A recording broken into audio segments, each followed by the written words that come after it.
The Return to High Realm by Edward White. Read by the author. Chapter 1. Landing in High Realm. The Sky Sailor flew over the mountains, leaving Grandal and coming over the other side into the land of High Realm. The geography did not change much. The land still consisted of wooded hills, and there were only a few villages scattered here and there. However, one big difference was the absence of mountains in the far distance. No matter where one flew in Grandal, it was possible to see a range of mountains in both the north and the south, stretching as far as the eye could see from east to west. But High Realm was not a dale or valley. High Realm was a land of sloping hills, fields, and forests, which sat alongside many gentle rivers. Sam, Stella, Morgana, and Alfwold were on the deck as the Sky Sailor flew over Grandal, a protectorate of the Kingdom of Landilax, and home as well to the small independent kingdom of Dalford. They watched as they flew over the mountains into the Kingdom of High Realm, ruled by King Fredwit of Benedictus. No one said anything during these moments. No words needed to be said. It was almost dreamlike the way it had happened. After weeks of being away, they were now home. Sam tried to speak when they had crossed the threshold, but he couldn't think of any words appropriate for the moment.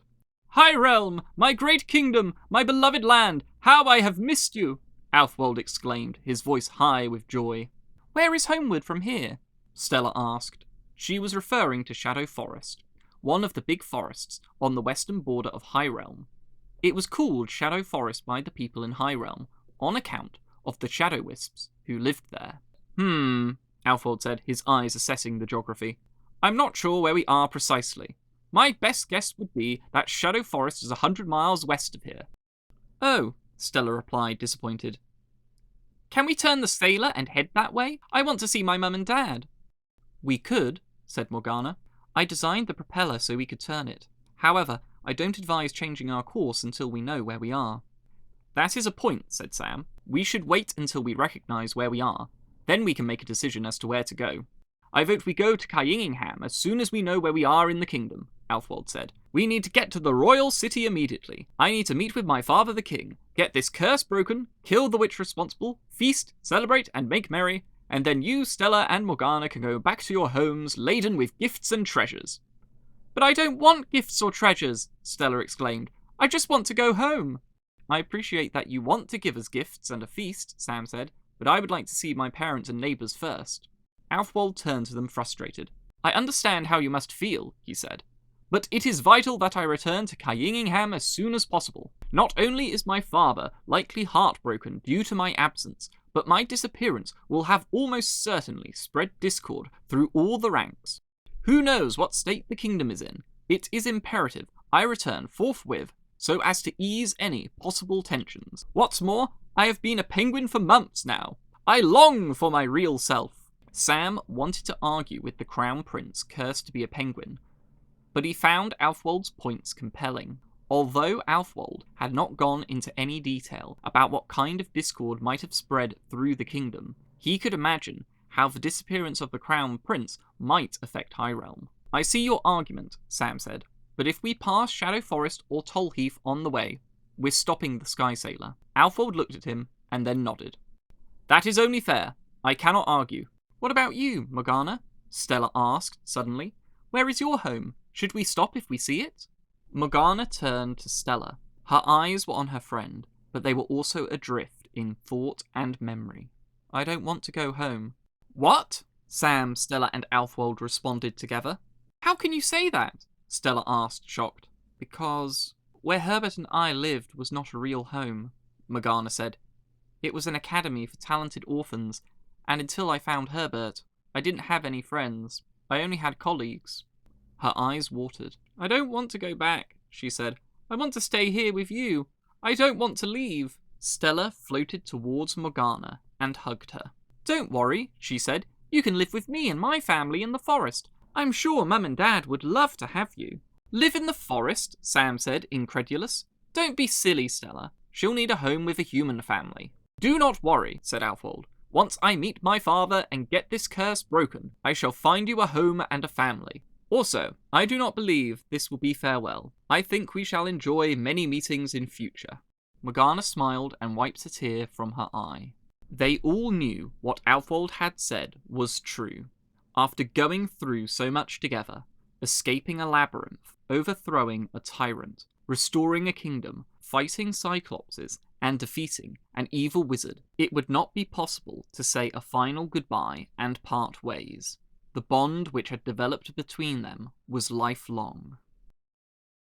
As Herbert continued to power the Sky Sailor through the skies above Highrealm, and as the hours drifted by, Sam slowly started to recognize the land more and more. The fields were becoming fewer in number, and the small woods were also spreading open to reveal areas of colourful heathland. Shrubs and heath were springing up in the areas where there was neither wood, field, farm, nor village. The amount of heathland grew gradually until Sam saw his village, Tolheath, a small, homely village surrounded by farmland, except on the western side.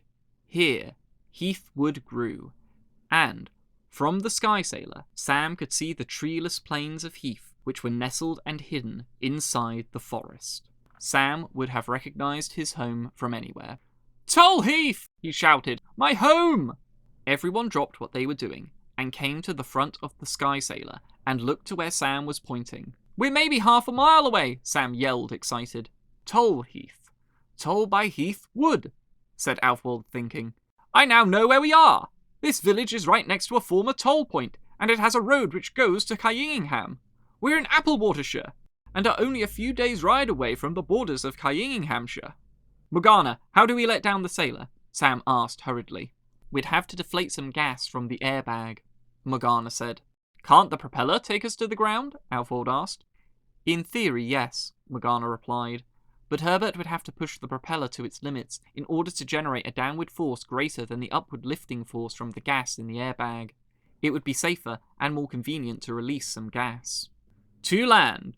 I can deflate the airbag," said the Captain Colossus, which was standing next to the helm. "Quick, deflate the airbag," Sam ordered, watching as his village drew closer. "And tell Herbert to stop the propeller. We might fly over Tolheath." Of course, it didn't really matter whether they deflated the Sky Sailor before it reached Tolheath or just after it had passed the village. But Sam wanted to land now. For the whole of the journey, the thing which had kept him going through every struggle was the picture, the image, and the memory of home. Every building, every house, every field, every face, and every friend was the reason and desire to return to Tolheath. "Yes, master," the Captain Colossus replied. It went to the stout mast, which reached the bottom of the airbag, where the air release mechanism was located. The Colossus climbed to the top of the mast and began to release the gas. Suddenly, the Sky Sailor began to nosedive towards the heathland below. Everyone fell to the deck and grabbed the nearest fixed object. "You're releasing the gas too fast," Morgana shouted at the Colossus. "Mechanism malfunctioned," the Captain Colossus replied in an emotionless voice. "For crash landing, prepare." Fortunately, the Sky Sailor was not descending at lethal speed, but it was dangerously fast, and everyone had braced themselves for impact. The Sky Sailor slammed into the earth, bow first, and ploughed into the soil, tearing up plants and shrubs. The front of the Sky Sailor dug into the earth before the rest of the bow began to splinter and break apart, which allowed the rest of the galleon to skid across the heath, carried by the momentum. Sam and Morgana managed to hold onto the mast along with the Captain Colossus, and so did not roll across the deck, unlike poor Alfwold, who rolled like a sausage down a hill. Fortunately, Stella floated after him, and, using every ounce of her strength, picked him up off the deck. The Sky Sailor continued to skid and break itself on the heath for another few seconds before it lost momentum. The stop was abrupt, and nearly made Sam lose his grip on the mast and hit the deck like Alfwold. Once the Sky Sailor had stopped moving, Morgana ran below deck. "Herbert, are you all right?" she called. Sam, meanwhile, walked to the front of what remained of the bow and looked ahead. The road to Tolheath was only 100 yards away. "Is he okay?" Stella shouted to Morgana below the deck. Morgana came back onto the deck. "He's fine," she said, in her normal, soft voice. Sam jumped off the Sky Sailor and onto the ground. He was finally back on High Realm soil. He felt new energy surge from the ground into his legs, and he ran to the path which led to Tolheath. Sam didn't wait for his friends. The closer he ran to the fields, the houses, and the farmsteads, the more energized he became. As Sam entered Tolheath, he yelled, "Mum! Dad!" He ran past the houses of friends, neighbours, and extended relatives, past the library where his journey had begun, and made a beeline to the farmhouse at the end of Tolheath village. It was his house, the house of his parents. Its red stone walls, white windows, unpainted door, and thatched roof could have belonged to any of the houses in Tolheath, or any other village in this part of High Realm. But Sam knew the differences. They were of his home. Sam ran to the open door and charged into the house. "Mum! Dad! I'm home!" he shouted. His eyes looked upon the living space of his home for the first time in weeks, and he felt like a cold dagger had been plunged into his heart. His house wasn't as he had left it. The room had been destroyed. The tables and chairs were broken. Plates and cutlery lay shattered. The carpet had been torn up, and every desk and drawer had been ransacked. Everything in the room which had value, such as the silver mirror, which had always rested above the fireplace, had been stolen. The house was empty, and only wafts of dust drifted through the once alive and warm home. It had been like this for days. Sam collapsed to his knees and broke down in tears. Chapter 2. The Rise of the Prince Regent. Sam knew he needed to get up. He needed to search the house, discover what had happened to his home, and find his parents. But he couldn't stop weeping. His home, a collection of memories and experiences, a place of rest and comfort, had been violated and destroyed. The pain and sadness crushed him, and the realization that something awful had befallen his mother and father sapped his previous strength. "Sam! Sam! Sam!"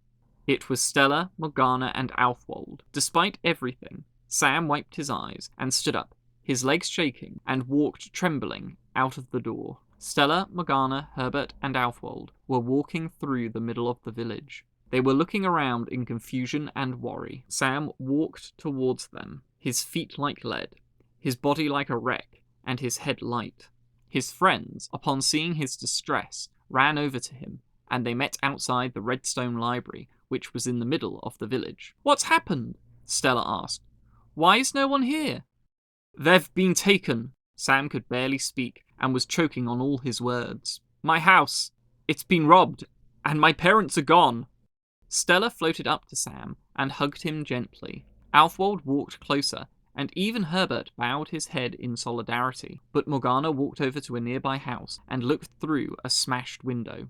"All the houses have been robbed and abandoned," she said, returning. "Something is not right indeed," Alfwold said, his sharp eyes gazing around Tolheath. "But I cannot understand it. The northern border is defended by the great hedge and dike, and the village is not a pile of ash, so it cannot be barbarians anyway. We cannot be at war with Landelax and its protectorates, because such news would have reached our ears swiftly, and they do not take slaves. What has—" Alfwold turned his head suddenly. Everyone followed his gaze to Tolheath Library. A face was watching them from a ground floor window. The face vanished, but not quickly enough. Sam drew Legsbane from its scabbard and marched to the library door. He did not recognize the face. He'd only seen it for a second, but he was not taking any chances. He did not know where he was anymore. Without his relatives, his friends and neighbours, Tolheath was not home. It was just a skeleton of buildings, and he could imagine evil was hiding in every place where he had once found love and goodness.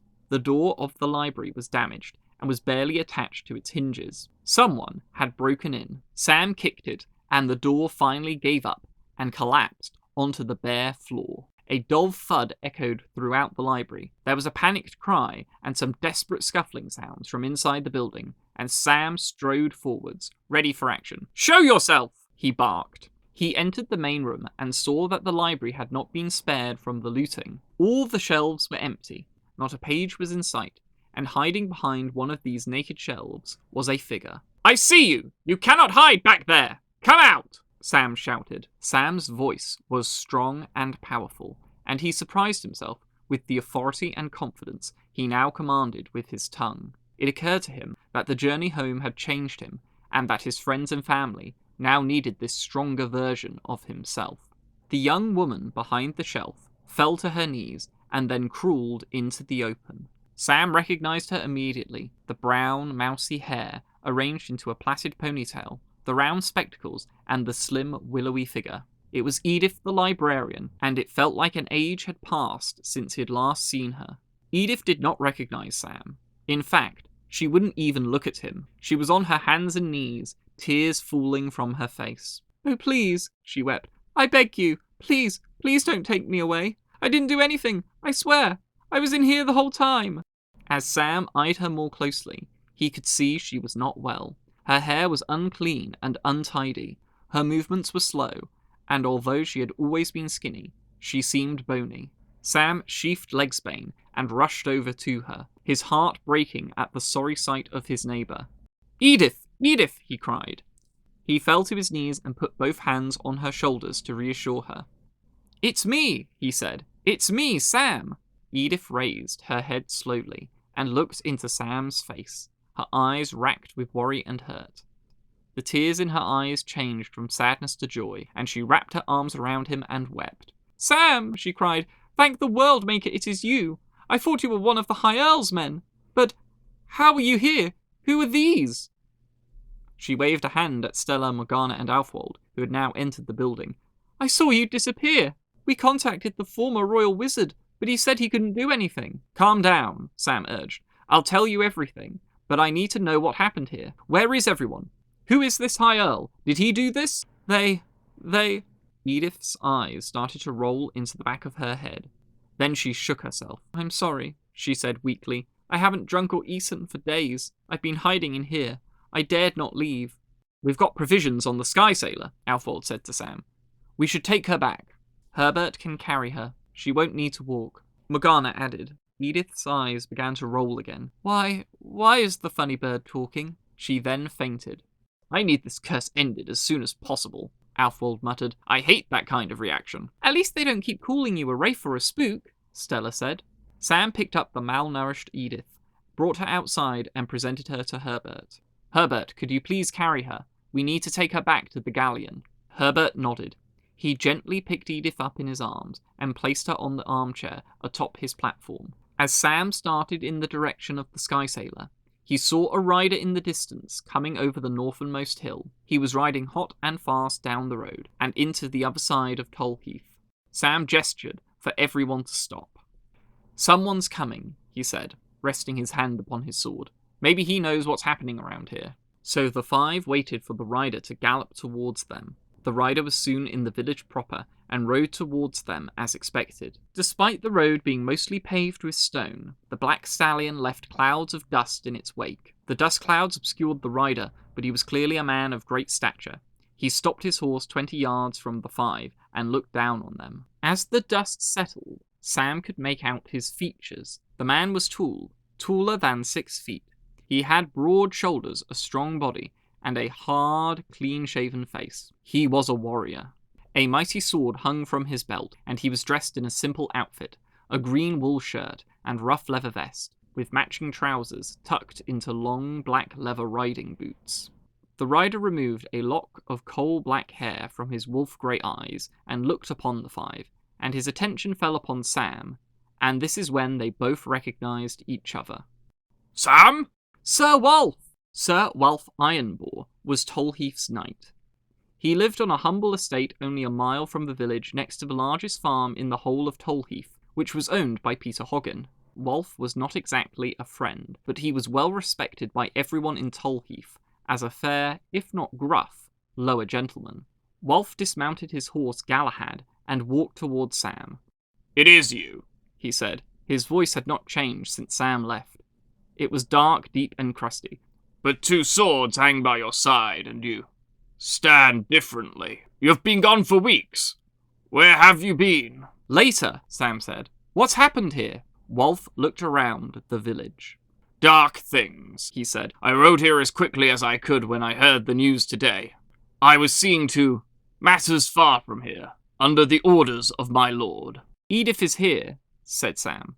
"She knows what happened, but we need to take her to our Sky Sailor." She hasn't drunk or eaten for days. Wolf looked at Herbert and saw Edith passed out in the armchair.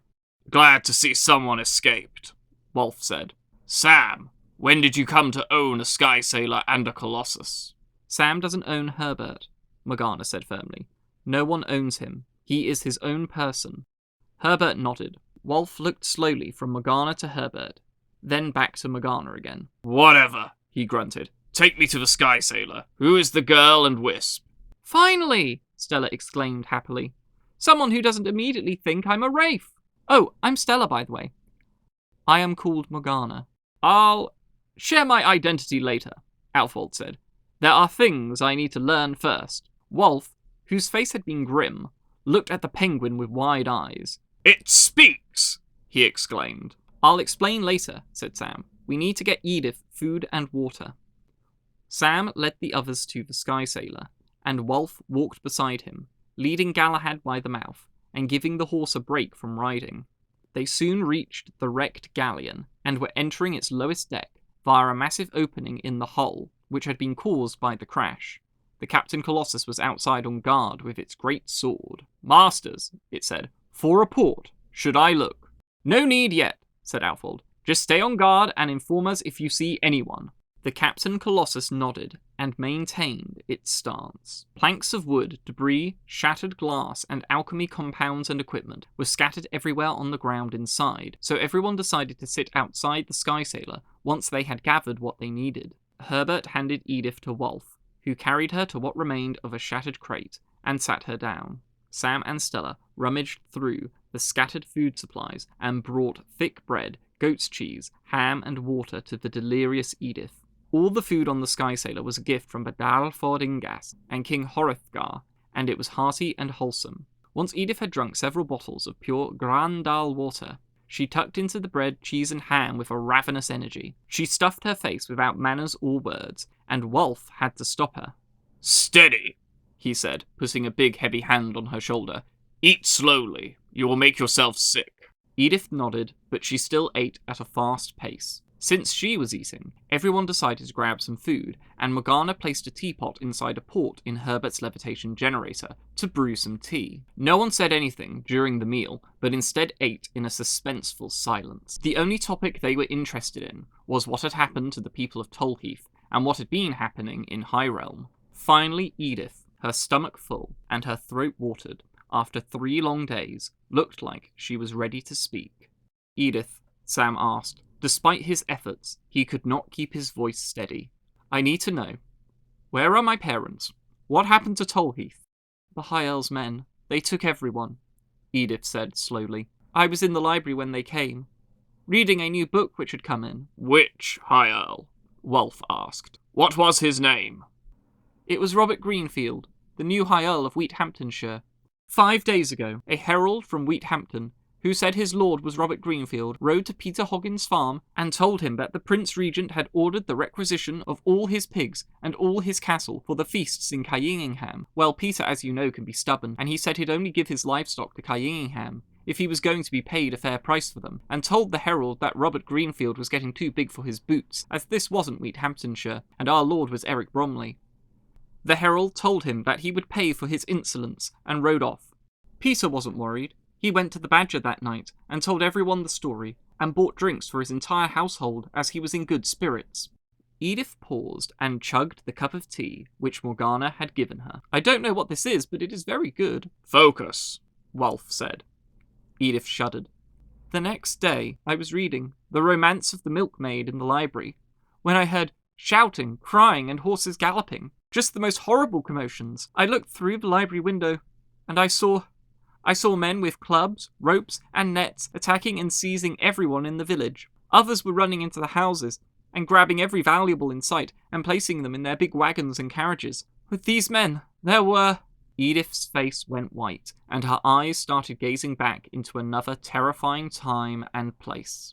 Who were with them? Sam asked. Edith swallowed. Black Knights. They were there to make sure no one fought back. A cold silence shrouded the group, and a chill went down Sam's spine. Black Knights? He said, his mouth dry. Are you sure? Edith nodded. What's a Black Knight? Stella asked. Sam looked at her. Stella had lived her whole life in Shadow Forest and didn't know much about High Realm or the surrounding lands, but the fact she didn't know about Black Knights surprised him. They are former knights or lords who have broken their oaths to the king, Sir Wolf replied. If one does this, he is exiled and cursed by the king, and every piece of armor he wears and every weapon he holds turns black. Only doing a worthy act will break this curse, and only then can the Black Knight return to High Realm and serve the king again. So it's a really bad thing they are here? Sam nodded. What are Black Knights doing in High Realm? Morgana asked. She looked first to Edith, and then to Wolf, who was standing with his arms crossed. The Prince Regent invited all the Black Knights to return to High Realm and serve him and his newly appointed High Earls, Wolf said. He also gave the sack to all the guards at the royal castle and hired criminals and northern barbarians to replace them. There was a terrible silence as everyone came to grips with the awful news. Edith, how did you escape? Sam asked finally. I saw the men running into the houses and dragging out anyone who stayed inside. I knew I'd be next, so I dropped the book and looked for a hiding place. There's a gap in the wall behind the bookshelf at the back of the main room. I moved the bookshelf, snuck behind it, and then dragged the shelf back into place. The next minute, I heard men run into the room and start snatching all the books off the shelves. Then when they left, I heard the sounds of men driving animals away. I heard chickens, pigs, cows, and horses. They stole the animals from all the farms in Tolheath. I stayed hidden for what seemed like an eternity. I was too scared to come out even when all the noise had stopped. When I finally moved the shelf, it was dark, and I was too frightened to leave the library. Edith began sniffing again. I didn't know what to do or where to go, and I was terrified. So I stayed inside. I tried again and again to leave, but I couldn't muster the courage. I wanted to find you, Sir Wolf, but I was too scared to leave. Her voice was choked with sobs, and she began to cry again. The one time I could actually do something to help the village, and I couldn't do it. If only I was brave like Mildred in The Romance of the Milkmaid, she sniffed. If only I was strong-willed as Jennifer in Love of the Wild Man. If only... Here, Edith broke down in tears. Stella went and hugged her while saying, there, there, over and over again. Sam and Alfwold looked to Sir Wolf, who had still not taken a seat. His expression was grim. Who is the Prince Regent? Sam asked. And what happened while I was away? Wolf looked at him. I'll give you the short version. Several weeks ago, before you disappeared, the Crown Prince, the King's only son, Alfwold, went missing. The news was hushed up, but it leaked out eventually. After weeks of fruitless searching, King Fredwit lost all sanity. One day he went to the courtyard and to the Kingstone, and thrust the Claymore of Kings into the rock, and went to his room. Sam, Morgana, and Alfwold gasped upon hearing this. The Claymore of Kings, oftentimes referred to as the King's Blade, King's Sword, and the Sword of Kings, was not only a powerful weapon, but also a symbol of the king's authority and right to rule. When it was driven into the Kingstone, a great boulder which lay in the grounds of the royal castle, only those who had a claim to the throne could draw it from the stone. A king who plunged the sword back into the stone was signalling his abdication. Even now he refuses to leave his bed. He is lost in his own heartbreak and misery, Wolf continued. When the king shut himself in his chambers, terrible things began to happen. No one knew what to do. There was no obvious successor, and there were bitter arguments as to who should act as Lord Protector while the king worked through his grief. While debate raged, influential high earls and earls close to the king were killed by a fearsome beast which still prowls these lands unhindered. Then a man came to Kingingham. He ground his teeth for a second.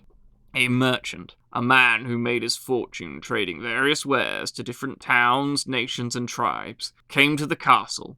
William Normand is his name, but he claims to be William of Benedictus. What? Alfwold exclaimed. He said that he was the illegitimate son of Fredwit, and that his mother had only told him the truth on her deathbed. Of course, he had no evidence, and he refused to attempt drawing the sword from the stone. But a moot was called, and all the earls and high earls gathered to discuss his claim to the throne. A moot!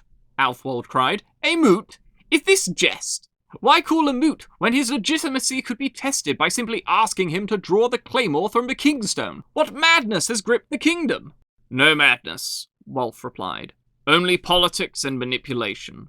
That beast I mentioned killed a large number of the wise and respectable earls who would have demanded William try the sword. And I have checked this. The majority of the remaining high earls are either good friends of William Normand, business associates, or indebted to him. Those who have no direct dealings with William have ties to his friends and partners. William is in good stead with many other merchants who hold considerable influence over many of the lords who now remain. The majority of the votes were in William's favour. He now declares himself to be of Benedictus, and has been officially declared as Prince Regent. Alfwold opened his beak, but apparently his tongue was in a state of shock, because he said nothing. He does not wear the crown, but he holds the sceptre of kings. One of his first actions was to call all the Black Knights back to High Realm to serve as his guards and servants. He also forced the court wizard and the guards of the royal castle into early retirement and replaced them with Black Knights and recently pardoned criminals. He chooses people who have nothing and owe him everything to be his lackeys, because he knows they will never bite the hand which feeds them. He governs by decree, and has promoted many of his merchant lackeys to positions of power and authority. Robert Greenfield was just a rich merchant, but now he is a high earl and one of William's most loyal stooges. But what was this herald doing here? Why did he demand peace as animals? And why was everyone kidnapped? Sam asked. Wolf growled. The Prince Regent and his henchmen are soft-bellied and have bottomless appetites.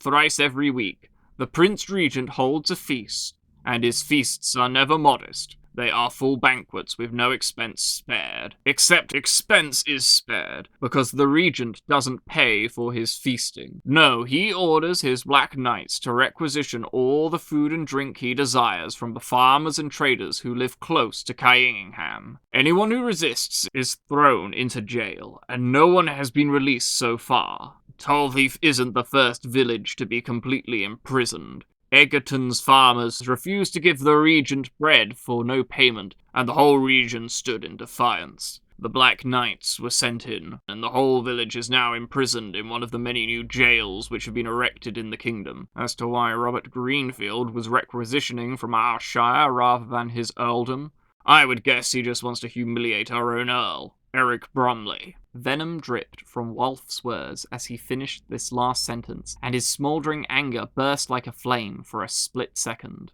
How can the Regent go imprisoning entire villages? Morgana asked. The fields need to be tilled, and the livestock need to be tended. How has he replaced Egderson's farmers? Barbarians, Wolf replied. Foreigners from the north. They barely speak our language. The Prince Regent imported several hundred of these savage folk, and told them that Egderton was theirs so long as they obeyed his laws and provided him with free food and supplies for his feasts. They accepted his offer gladly. There was a pause in the conversation, as everyone processed what had been said. The situation was dire, and a dark feeling now loomed over the party. So, Sam said slowly, my parents and our friends and neighbours are jailed somewhere? Wolf nodded. Where are they? How do we get them out? Wolf looked at Sam, and for the first time he looked neither gruff nor angry. A hint of sadness showed in his eyes. I don't know, he said. Sam's heart fell. Then he felt something tap his hand, and he looked down to see Alfwold with his wing raised. Do not worry, my friend, he said, looking at Sam warmly. Your parents and the whole of Tolheath shall be freed. You have my word. And who are you? Wolf asked. You did not share your name before, and now I see you making promises beyond your power. Alfwold turned to Wolf. Now is the time to reveal myself. I am Alfwold of Benedictus, slayer of the great forest bear, crown prince of High Realm, firstborn of the king of High Realm, Fredwit of Benedictus. I was cursed and sent far away to Creta to go mad in an accursed labyrinth. But I was rescued from darkness by the persons in front of you, whom I am happy to call my dearest and most trusted friends. Chapter 3. The Earl of Applewater. Later in his life, Sam could not remember how he had expected Sir Wolf to react to Alfwold's claim to be the prince. Perhaps he had imagined Wolf would respond joyfully, or laugh derisively. There was no way Sam could have predicted how Wolf acted next. The knight roared, leapt to his feet, and his hands reached for the mighty blade hanging from his belt. Liar! He drew his claymore, and its song filled the air, and it sang for its wielder to strike the head of his foes. "Yet another pretender!" Wulf shouted. "Yet another deceiver to bring ruin and disaster to our land!" He marched towards Alfwold, his sword raised, and Sam knew what he intended to do. "No, Wulf!" he cried, pushing Alfwold behind him and stepping towards the enraged knight. Wulf stopped, but did not lower his blade. "Out of the way," he commanded, growling every word. "This must be done." "We won't let you hurt him!" Stella yelled.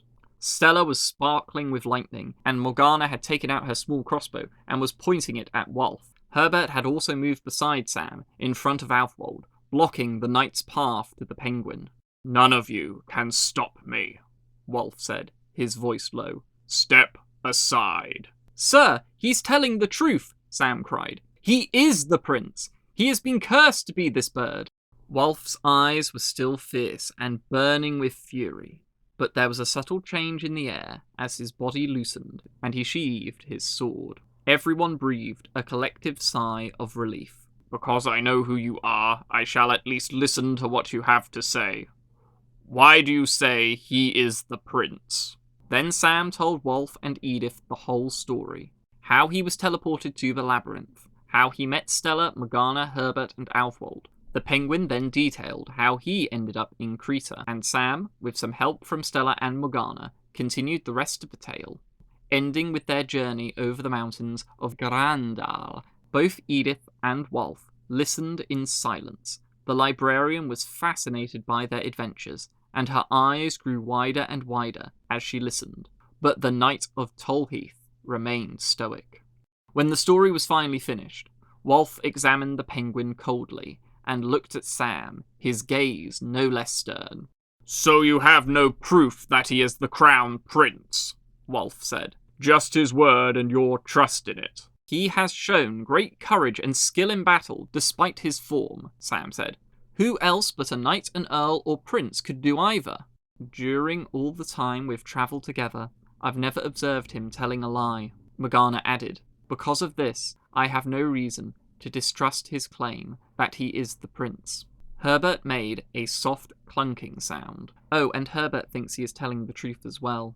It was subtle, but Sam could tell that Alfwold was beaming with pride at his friend's descriptions. "He has also been very kind and polite," Stella said. "Well, actually, he wasn't very kind or polite when we first met him, but he has become much nicer recently." "Yes, thanks, Stella," said Alfwold, hesitantly, his chest deflating a little. "So no evidence," said Wulf, his arms crossed. "Your assessments of his honesty do not count." "But Wulf—" "No, listen to me, Sam," Wulf said, his anger returning. "Ever since the regent took charge of the country, there have been numerous charlatans and fools posing as some distant heir to the throne. Some people are desperate for hope. Even fools hope." Sam noticed a change in the man's expression. The knight became more mellow, but the anger remained, and then Sam saw it. The fury in his eyes did not come from irritation or poor temper, but instead from pain.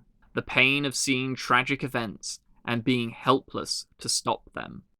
"A few have even tried leading rebellions. Foolish, but innocent folk have lost their lives because of these pretenders. The Prince Regent takes no prisoners in these matters," Wulf said, his voice grim and slow. His eyes then lit up once more with fierce conviction. "This is why I cannot allow another pretender to walk in High Realm. He'll cause more damage and make everything worse than it already is." "But just because everyone else has lied doesn't mean," Edith said, speaking after being silent for so long. "Which is why I have asked for evidence," Wulf interrupted.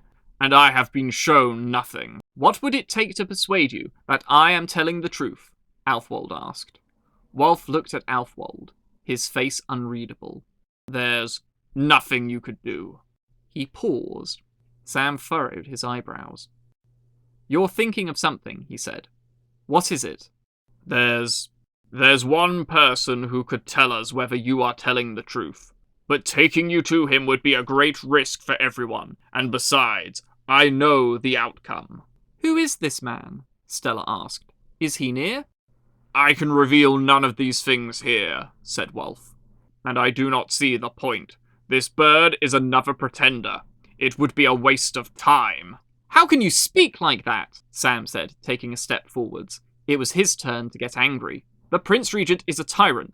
You've said as much yourself. The only way to remove him is to reveal a true heir. And you've admitted there is a way to determine if Alfwold is telling the truth. But then you say it is a waste of time. What is the matter with you? Everyone stood back, surprised by Sam's challenge. Even Wulf was silent for a moment. He's not telling the truth, Wulf said finally. He will prove no different to all these other pretenders who have popped out of the woodwork ever since the great pretender took the king's scepter. You should stop looking for hope when there is none. Sam did not step back. He trusted Alfwold.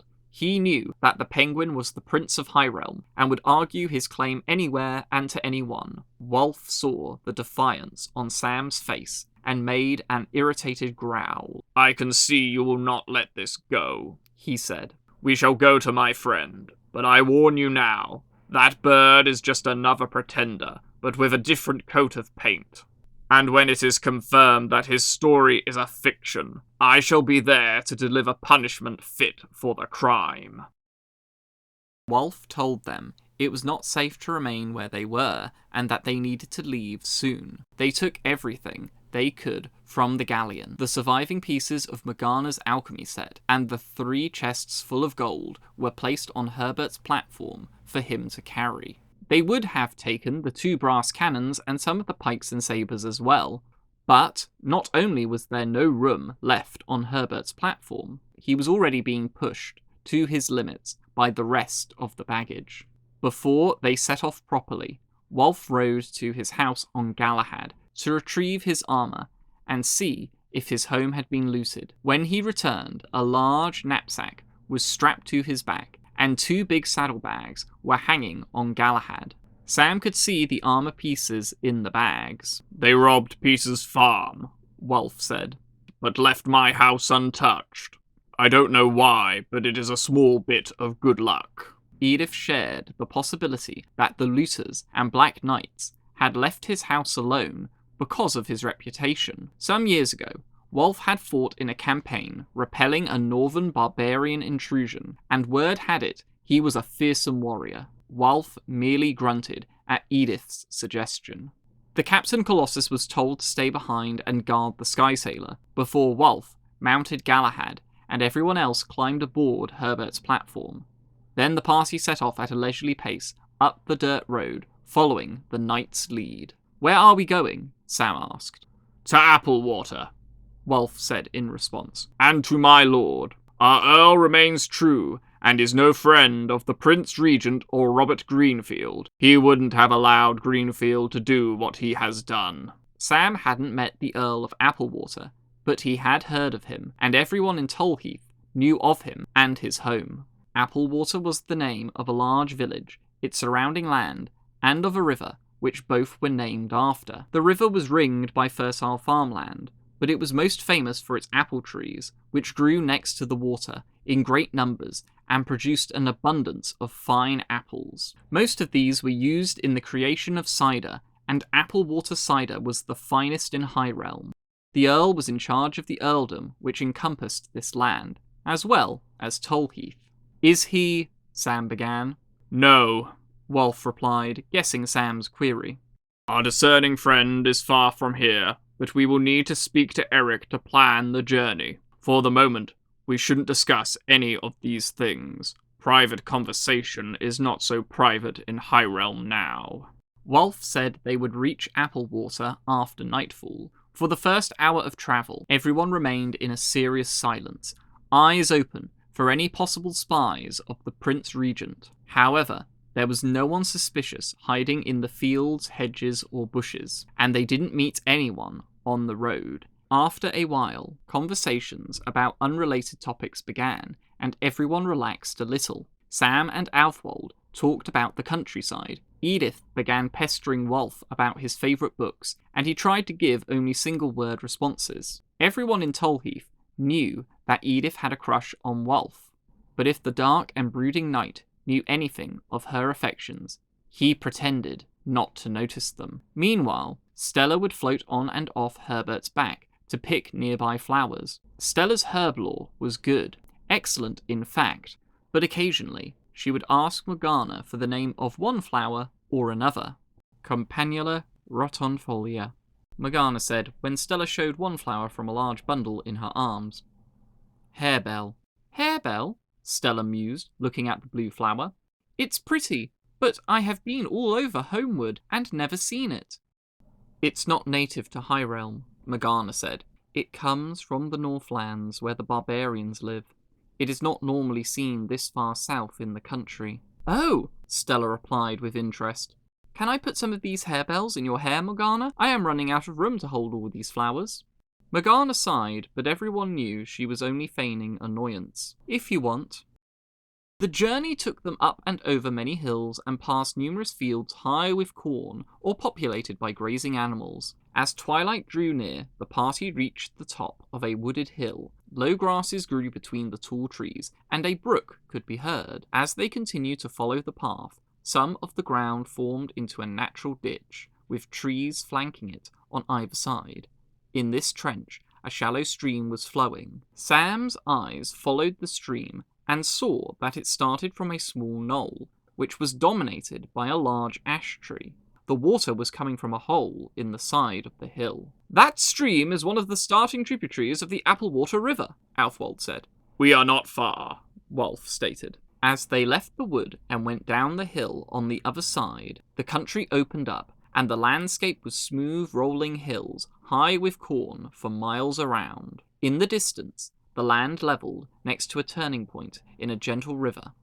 On this flat plain was a village far larger than Tolheath. The details were difficult to make out due to the distance and the setting sun, but it was clearly Applewater. They continued down the path. The sun set an hour later, but with Herbert's bright light, they were able to travel without difficulty. By this time, everyone was growing hungry, and they all hoped they would arrive at Applewater shortly. Another hour passed, till Herbert's light found the walls of houses. From here, they followed the path onto a street, and Wolf led the way to a stone bridge which went over the river. Upon crossing the bridge, they saw the dark outline of a large house to their left. Light was coming out of a few windows. Eric Bromley's grand house, Wolf said. They moved under the wooden arch which marked a gate in the walls surrounding the Earl's garden, and then proceeded up the path to the doors of the house. Sam, Stella, Morgana, Alfwold, and Edith climbed off Herbert's back, and stood next to Wolf, who used the door knocker. A minute passed before the door opened. The man on the other side was a bit shorter than Wolf, and 10 years older. He had dark blonde hair verging on brown, and a trimmed beard. He was of a slighter build than Wolf, but he stood with a refined air of confidence and authority. His clothes, nevertheless, were simple in fashion, and the colours were far from stately. His trousers were black, and his shirt was a dark blue. Sam noticed that the man's fingertips were stained black, and he was wiping them with an already blackened cloth. The man looked at them in surprise with his bright green eyes. Wolf, he said. His manner and voice were friendlier than Wolf's, yet his clear authority remained undiminished. I knew you would return swiftly, but this is a record even for you. My lord, Wolf said respectfully. I have completed the task you set me, but as I am sure you are aware, Tolheath has been taken. The Earl made an anguished sigh, and his eyes turned sad. The news reached me only hours ago. I hoped that you might have been spared those ill tidings until you had arrived back here. Take your horse and Colossus to the stable, and come in. We have much to discuss. Right, Wolf said. He took Galahad's reins and looked at Herbert. Follow me, Colossus. Wolf moved, but Herbert did not follow. Herbert, go with him, please, Morgana said. You won't fit in the house, and we need to keep a low profile. Herbert made what sounded like an annoyed groan, and followed Wolf very slowly. Eric welcomed the rest of them into his house. As Sam walked into the Earl's hallway, he noticed an open door nearby, which led into a room with a strange machine in one of its corners. Most of it appeared to be made of wood, although a few metal components could be seen as well. But Sam could not tell what it was, as the only light in the room was coming from a table covered with thick candles and piles of paper. Eric noticed his gaze, but said nothing. He walked over to the door, shut it, and then locked it, with a key from his pocket, before turning round again. "Please tell me your names." Everyone introduced themselves, except Alfwold, who stayed quiet. "I've heard of you, Sam," Eric said after their introductions. "You're the boy in Tolheath who disappeared." "Yes, I've been gone a while," said Sam. "I only just returned today, my lord." "At ease. The formalities can rest tonight," Eric said, his voice kind. "I regret that you had to return to Highrealm in these dark times. My heart breaks for Tolheath. Every village for miles around has now heard of what happened." Wolf came through the front door. "Your Colossus doesn't like me," he said to Morgana. "His name's Herbert," Morgana replied. "You should address him by his name." Wolf scowled, before looking to Eric. "I hope we have not interrupted anything."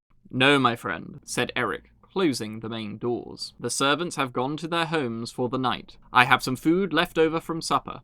Go to the feast hall, and I'll bring some refreshments."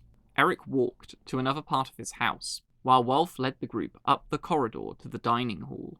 As they walked, Sam leaned over and whispered to Morgana. "Did you see what that machine was in the room?" he asked quietly. "You mean the room which the Earl locked?" she whispered back. "Yes. No, I didn't get a chance to look at it." Sam shrugged. He didn't know why, but he wanted to know what the contraption was. However, he knew by the way Eric had acted that he wasn't meant to have seen it, and he didn't feel comfortable asking either Eric or Wolf what the machine was. For the moment, he pushed his curiosity to the back of his mind. He knew there would be another time to investigate. The modest feasting hall had an aged oak table lined with many chairs in its centre, and, at the end of the room, a large stone fireplace with dying flames which lit up the chamber. Above the fireplace there were several mounted deer heads and a pair of crossed blades. Everyone took a seat. Sam, Stella, Morgana and Alfwold sat together on one side of the table, while Edith and Wolf sat on the other side. The librarian kept stealing glances at the knight, and he kept ignoring her. The Earl entered through a door next to the fireplace, carrying several trays. Upon these were thick slices of bread and big wedges of cheese. "Eat your fill," he said, placing the trays before his guests. "You must be hungry." Everyone expressed their thanks and ate. No one talked for a short while, and Eric said nothing, but instead sat at the head of the table in patient silence. Finally, when everyone had refreshed themselves with his food and drink, Eric spoke. "You're here about Tolheath." "Yes, my lord," Wolf replied, "although that is only the first matter we need to discuss." "Please, is there anything which can be done to rescue Tolheath?" Sam asked suddenly. "You're our Earl, and this is your earldom." Eric shook his head sadly. "It pains me, but there is little I can do," he said, and Sam's heart sank. "Other than send a formal complaint to the Regent, and I doubt he will rule against Robert Greenfield, as he is one of his greatest allies. If I had known before what he was going to do, I might have been able to stop him in the act. But I was not even informed that he had sent his herald to Tolheath, searching for food to requisition for the Regent's feasts. He deliberately took a route far away around Applewater, so I would not spot him, or his warband." "Do you know why he sent his herald to Tolheath?" Edith asked. "It is rather far." Edith was right. Although Sam's geography knowledge wasn't the best, he knew that Wheathampton was in the Shire north of Applewater. Couldn't he requisition from his own lands? "Well, he has and continues to. But mostly for his own feasts," Eric said. "High Earl Edwin Stoutstan and his entire family who ruled Wheathamptonshire were killed by the beast weeks ago, and Robert Greenfield assumed his place by the order of the Regent. I don't think he has squeezed the people dry in his earldom, but he and I have butted heads on a number of occasions. I think he issued the requisition demands to Tolheath so he would have an excuse to jail the village, and so attack both me and my shire. Greenfield is a spiteful and petty man, but he is also as cunning as a snake." "But he's not allowed to take from your lands, is he?" Sam asked. "Technically, no," Eric said. "He does outrank me, but under the laws and traditions of the kingdom, he has no right to do as he has done in my earldom, and a real Prince Regent would never stand for this behaviour." "But we don't have a real Prince Regent," Wolf said gruffly. "No, for the moment, the village is gone. The most I can do is stop any foreigners or criminals taking Tolheath for themselves, invited by the regent's lackeys or otherwise." "There is one course of action that could be taken," said Wolf. "You could challenge Greenfield to a duel for the people of Tolheath."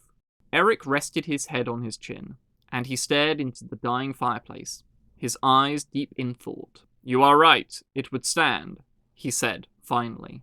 "I have been disrespected, and he has overstepped his boundaries and authority with his actions.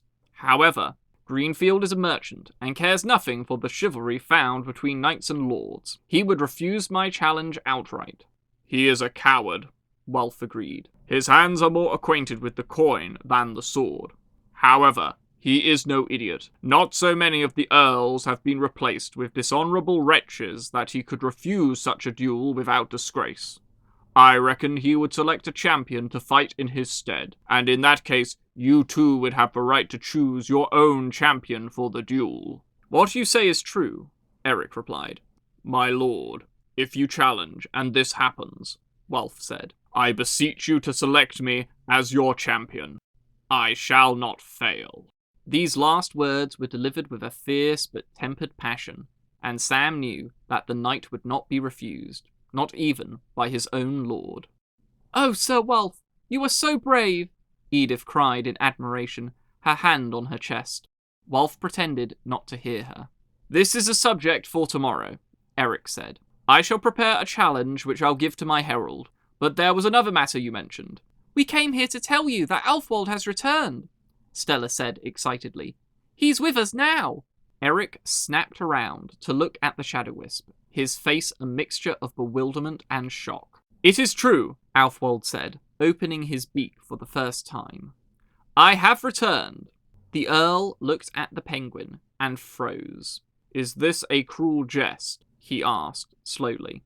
Sensing that the Earl was not taking any of this well, Sam, Stella, Morgana, and Ælfwold told their tale, each starting with how they were teleported out of High Realm and into the Puppet Master's Labyrinth in Krita. Together they told the story of how they escaped the Labyrinth, defeated the Puppet Master, of their journey across the Raging Sea, their first confrontation with Stratos Kane, and their escape from his tower in Mistos, and their discovery of Dalford, their victory over Wilfreda and her woolies, their final battle with Stratos Kane, and ended with their journey over the southern mountains.